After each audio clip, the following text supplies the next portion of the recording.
So, let me ask you something. When it comes to your child's future, are you an architect, carefully building a strong foundation? Or are you more like a firefighter, constantly rushing to put out the next blaze? It's a huge question, right?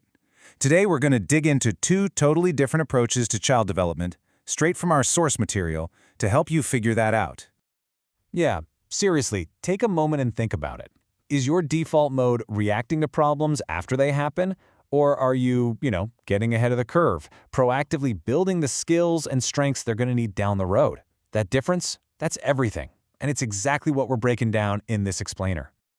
All right, so here's how we're going to tackle this. First, we'll dive into what's called the reactive trap, something a lot of us can fall into. Then we'll flip the script and look at the proactive path. We'll get into what real education actually means, how to build that foundation, and then the big finale, we'll see how it all plays out in the long run. Let's get started. Okay, let's kick things off with something that's, it's super common. It's a pitfall that a lot of parents get stuck in, often without even realizing it.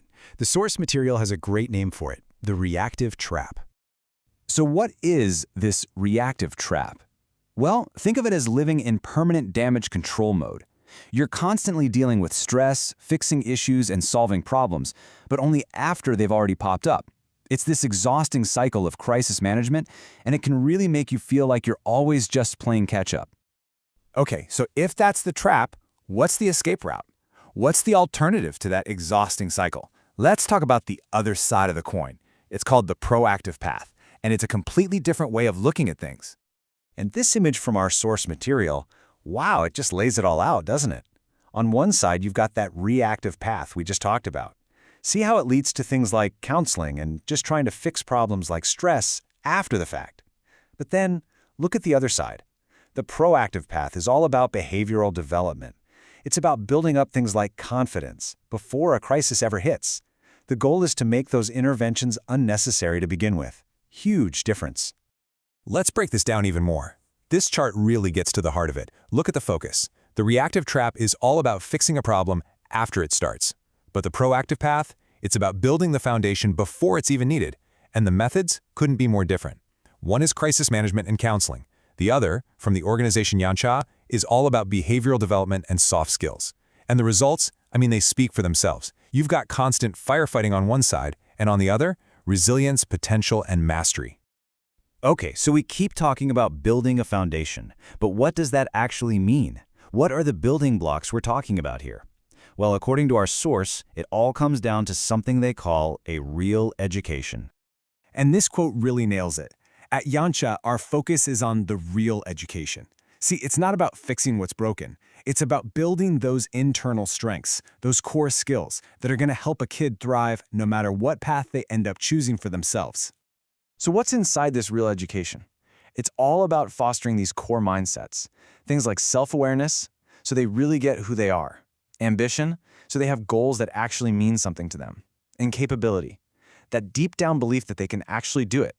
And, what's really important here is that it's also about nurturing that parent-child bond.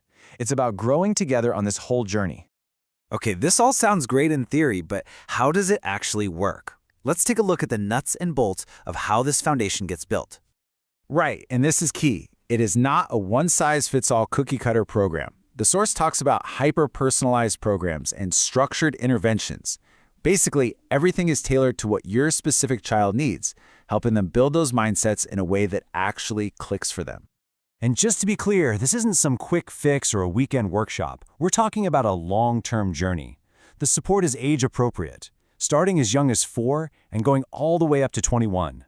The whole point is to unlock potential that will literally define a lifetime. All right, so we've seen the two paths. Now for the big question. Where do they actually lead? Let's compare the final results, because this is where you really see what's at stake. First, the reactive trap. As our source makes crystal clear, it just leads to a constant, never-ending cycle of firefighting. It's stressful, it's draining for everybody, and you're always focused on what's going wrong instead of what could be going right. But the proactive path? Well, that leads to a completely different place. It's not just about dodging problems. It's about building these incredibly powerful qualities, like resilience. It's about unlocking their true potential and giving them a sense of mastery over their own life. Who wouldn't want that? So when you boil it all down, the source material's conclusion is pretty blunt. Reactive approaches, they just don't work. Proactive ones, they do. One path often ends with the need for counseling. The other one is designed to make counseling unnecessary in the first place. It's the difference between fixing issues and building skills. It's repair versus preparation. So, there you have it. Two really different paths. One is a frantic cycle of reaction, the other, a thoughtful journey of preparation. And the choice you make day in and day out is what's going to shape their tomorrow. So it really just leaves one question, doesn't it? Which foundation are you going to build for their future?